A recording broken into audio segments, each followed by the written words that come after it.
And I could just say, God, I wish you would just listen, or I wish you'd be open, or why do you do this? Waiting, basically, for him to change. And he might. But if I'm waiting to live my life the way I want to live for someone else to change, then I've given that person power. And I could be waiting my whole life. And you got to ask yourself, are you waiting your whole life to be a slave to your own nervous system? Are you giving someone else that power? Only you can answer that. Welcome back to another episode of Grounded Pursuit Podcast. I'm Phil Merrill. I'm a licensed therapist. I'm a husband. I'm a father of 3 girls, ages 3, 4, and 5. I'm also a Jesus person.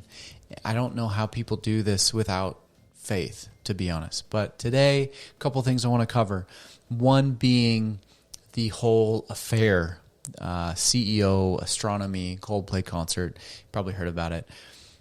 But my honest gut reaction is sadness. I feel sad for these people and the families, and a little angry because I feel like so often what I see online is my term, divorce culture. Basically this idea that, well, just get divorced, just get divorced, just get divorced. I can't tell you how many times I try to find people's questions about relationships to try to help them. And so often the response to these questions online on social media are, just get divorced already. And that hurts my heart a little bit, hurts my gut, because my own belief, okay, this doesn't have to be yours, but this is mine. I'm not a big fan of divorce. I'm a fan of marriage. I'm a fan of marriage because of what it is. It's biblical, all right? And that's my own experience. It doesn't have to be yours, but it's this idea that Adam and Eve were the first marriage. They were living in God's ideal plan for us, because marriage is something more than just an agreement or a contract.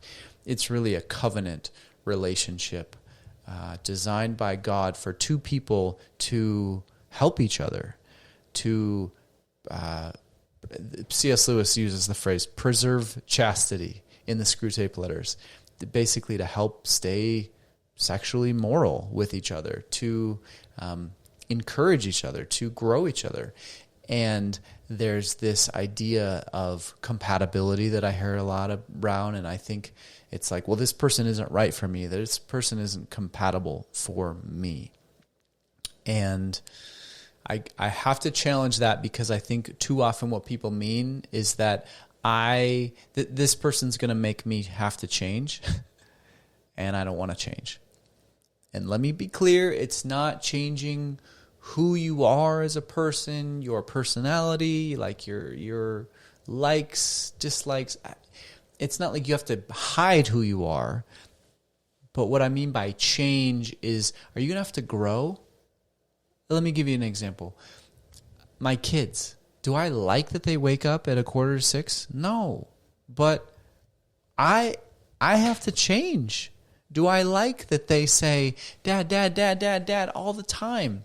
No. But what am I going to do? Send them back? Like, there's such a joy and privilege and honor to have kids that are my kids compatible for me? Think about that, right? Like, has anyone ever I'm not, my kids aren't compatible for me? No, like, they're kids and you love them, and it's not easy, but you do it because, 1, it's the right thing to do, but 2, your love and desire to bring kids in the world comes from a deeper place and desire to foster something bigger than yourself. And I think too often divorce culture completely goes against that. If it's not good for you, if it's not working out, then just get divorced. Or just, yeah. Now, I want to be very careful. There are times where divorce is maybe the best option. Like, too much hurt, anytime there's physical safety or controlling or like that. No, you don't need to stay in a marriage when you're not safe or you're not. But the problem is when maybe you're in a marriage and you're not honest and you're not healed and you're not like aware of, actually, I don't really totally love you. I never actually did, or something like that. I think like those are adult conversations that have to happen. Like, what are we doing? Is it even, can I even do this in good faith? Or would I just be hiding myself, right? Ideally, and that's why like there's so much emphasis on dating and we look for our spouse and marriage to complete us rather than going, I need to be complete. I need to be the most compatible for this person that I am choosing to enter into this agreement with, to complement each other. It's hard. It's very hard. So all that to say, with this CEO, there's so much like, oh, he's the worst. And I saw something like, people talk about, well, what about her? She made a choice too, but it seems like all the focus is on the man and all that. Again, there's a lot of lives that are destroyed by this. And I'm glad that we're talking about it because, hey, affairs hurt. Affairs are painful. Affairs are hiding something from the world. And in this moment, at the Coldplay concert or whatever, it all got brought to light. And I don't know what they were thinking. They were in invisible space, but you can't. And then you see the reactions blaming Coldplay or how dare they? This was a private moment. I mean, no, it wasn't. It was at a concert doing something against your marriage. And I just feel sad. I feel sad because marriage is God's plan for the ultimate upbringing of the family unit. And the family unit is designed to model, I believe, to the world who God is. His care, his nurture, his provision, his protection, his sacrifice. It's a chance, like every part of the family works together, complements each other, has a role, has a part, and they all influence all the other parts. And I don't understand it, but it's a beautiful thing, and it's a privilege for me to be a part of. And I'm so thankful. I feel like the richest person on earth that I have a family. And I say that to myself as much as a reminder, because it can get easy to get caught and stuck and try to compare yourself, but like it's such a blessing. So my reaction, it's sadness, first and foremost, for these families and for a culture that has affairs, encourages affairs, and also has a lot of divorce and encourages divorce. And so I think there's a line of, how about instead of finding the most compatible person for us, we become the most compatible person for someone else? And put the emphasis and the responsibility on us. Like, I'm getting married not for someone to complete me. I'm getting married not because of what they bring to me, but I'm getting married because I love and respect this person that I can travel alongside for this role called life. That we are equals, we are partners. My wife doesn't complete me, but we complement each other. I am so thankful. I tell her this all the time. When I leave for work and I know you're with the kids, I don't worry. I don't think about that. I'm not like, oh my gosh. I just am so grateful to trust you and trust your parenting. And are you a perfect parent? No, but like I'm not either. And so it's more just I trust you, and I'm so grateful that we can communicate and talk about the day-to-day and the challenges. And I just can't imagine if you weren't there, it would be so much harder. It would be so like, and likewise, if I wasn't around, she could be fine. Honestly, my wife would be fine. She's very strong. She's very capable. It just would be less than ideal, which is what we have now, is the two of us partnering together to try to grow each other, and she supports me in my business, and I try to support her in her business, and we navigate our kids together, and we talk about how to get our needs met and all these things, and it takes work and it takes practice. And are either of us perfect at it? Not at all. But I believe we got married a little bit later in life, and we went into it. At least I did, and I picked her for a reason. She picked me, I think, knowing, hey, this person isn't going to complete me. They're not going to fix or solve all my problems. but we love each other. That's also what I tell people is, how did I know my wife was the one?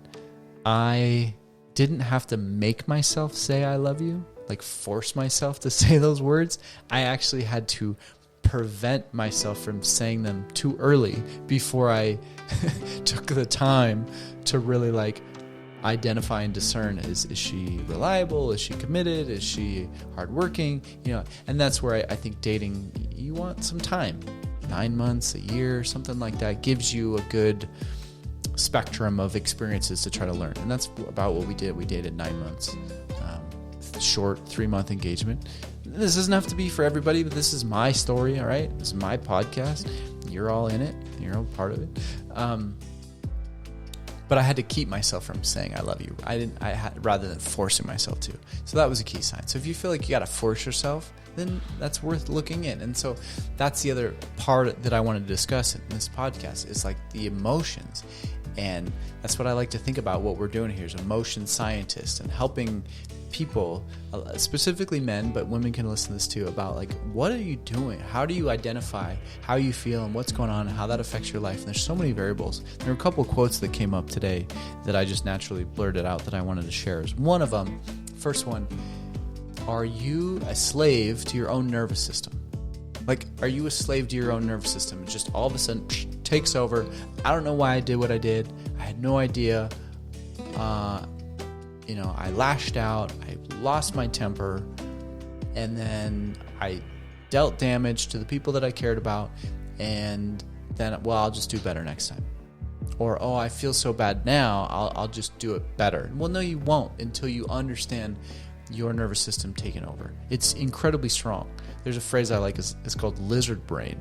It's this idea that like you can't think, you're in a tunnel. And so that's what's happening. Are you a slave to your own nervous system? And for a long time I was, and there's probably a ton of ways that I still am that I'm learning about and realizing. I think anytime I'm not able to do what I want to do or do what I believe is the best and right thing to do in my core and my gut, then I'm still finding I'm a slave to my own nervous system, right?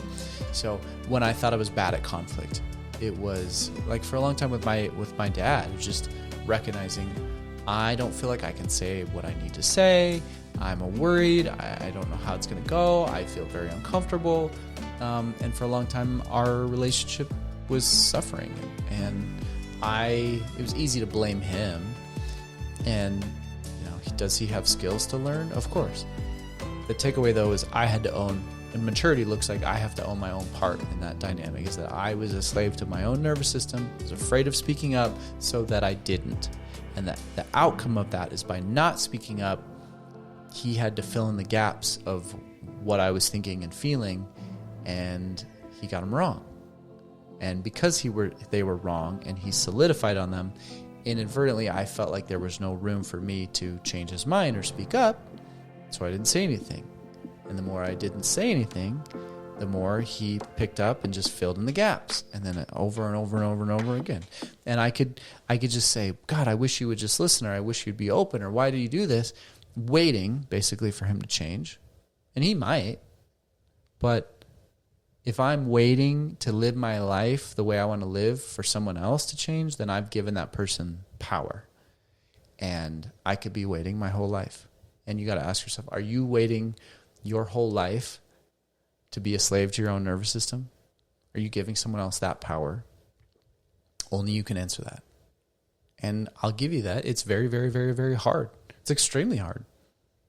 And my whole heart in doing this is to try to help you through that, because it's not easy and I don't have all the answers, and there's more than one way to do that.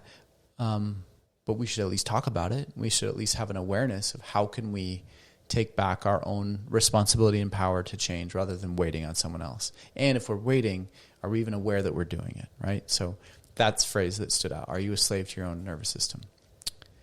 The other thing that kind of dovetails that I said is my hurt controlled the narrative of my life. So just be aware, is your hurt from, when you're 6 years old, or when you were 16, 26, whatever happened to you in your life, you were hurt. We're human beings. We experience hurt. All of us do. That's just a given. But does that hurt control the narrative of your life? Does that hurt say, this is why I do this? This is why I'll never get married again. This is why I'll never trust again. This is why I'll always be bad at conflict. This is why I'll never blah, blah, blah, and so on and so on. That hurt, is it taking over the story? Is it controlling the story? And do you want it to? And all you can do is ask and go, wait a second. I'm not getting the results that I want in my life. I'm not having the type of relationship that I want with my spouse, with my kids. If I'm not having that, if I'm not seeing that come to fruition, that I got to look in the mirror and go, what can I change about myself or the way I act or the way I behave that could get a different outcome? Because we know on the surface, right? If you do the same thing and get the same results, you can't expect a different outcome. That's insanity. And so is your hurt, which is real. I'm not, and this is where it gets tricky. I'm not saying ignore the hurt. I'm not saying just get over the hurt, because that doesn't work. But I'm saying, are you aware? Just starting with there. There's an awareness that my hurt is controlling the narrative of my life. That I'm hurt, I'm going to hurt them, or they can't see, or if somebody speaks harshly to me, well, they're going to get it, or I'll never be good enough, or I will always be abandoned, or I will never measure up, whatever it is. Now is your time, and this could be just one of you watching or listening. Now's the time to pause. Go ahead and pause this video and go, what narrative do I carry? Do I carry that I will always be hurt or never enough or never measure up or that people are just out to get me? Or is your narrative, man, I'm a human and I'm trying to do my best and I understand that I can see something one way and feel something about it and someone else can see something and feel something different from me. And there's room for both. So often I work with clients and it feels like there's this narrative that we wear that I'm wrong.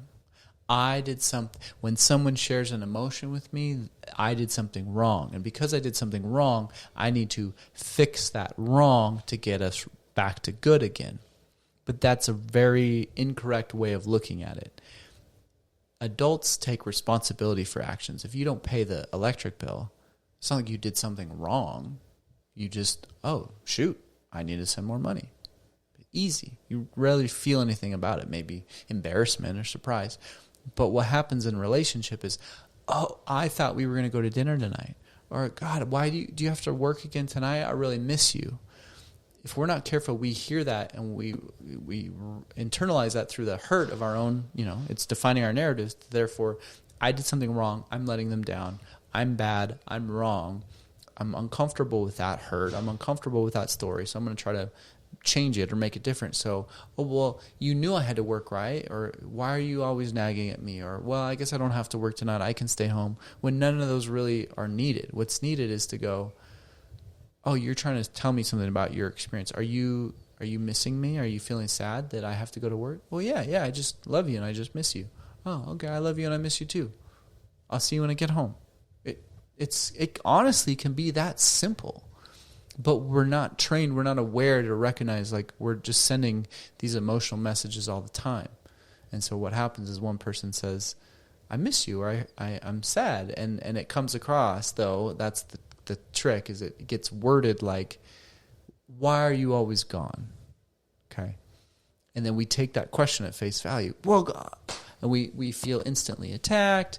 We feel like we did something wrong, or it's accusatory, and then we try to answer the question. Well, I'm always gone because I'm trying to work for us. Can't you see?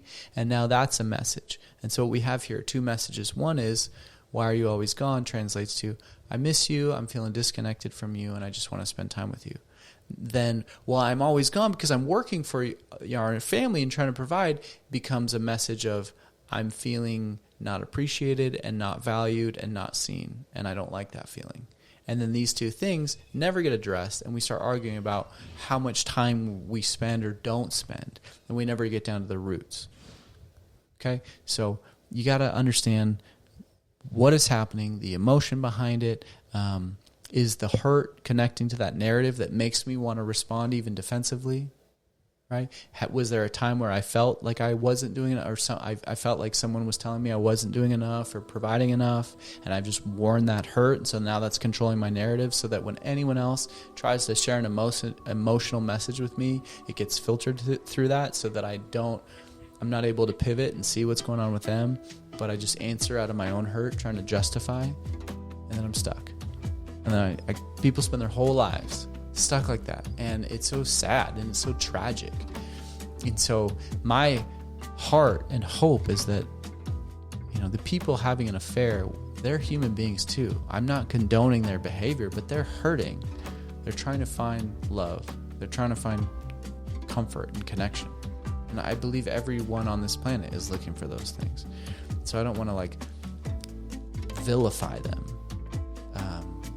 There should be compassion, but there's also should be, hey, your actions have consequences. The way that you were carrying this on was damaging, and I don't know if that relationship can ever be repaired. I don't know if I'm ready to trust you or even think about that right now. I need some time to heal and process. Our kids need time to heal and process, of course, but there's going to be a lot of layers, a lot of things to navigate, and there has to be room for all of it.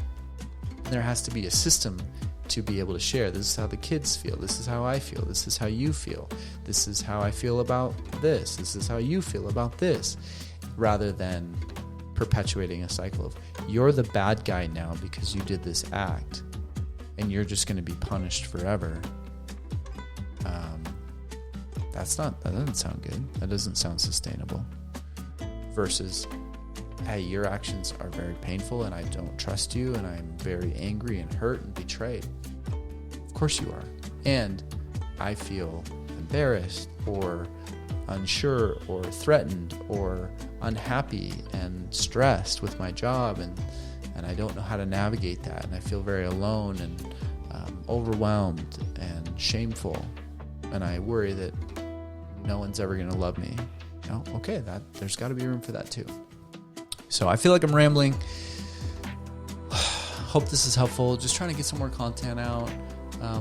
If you are watching this, please send me some, send a question, send what might be helpful, feedback, what you do like, what you don't like. I want this to be the most helpful that I can for you or whoever is watching this. All right. So once again, Granite Pursuit Podcast. It is Tuesday, July 22nd. You guys take care. Bye.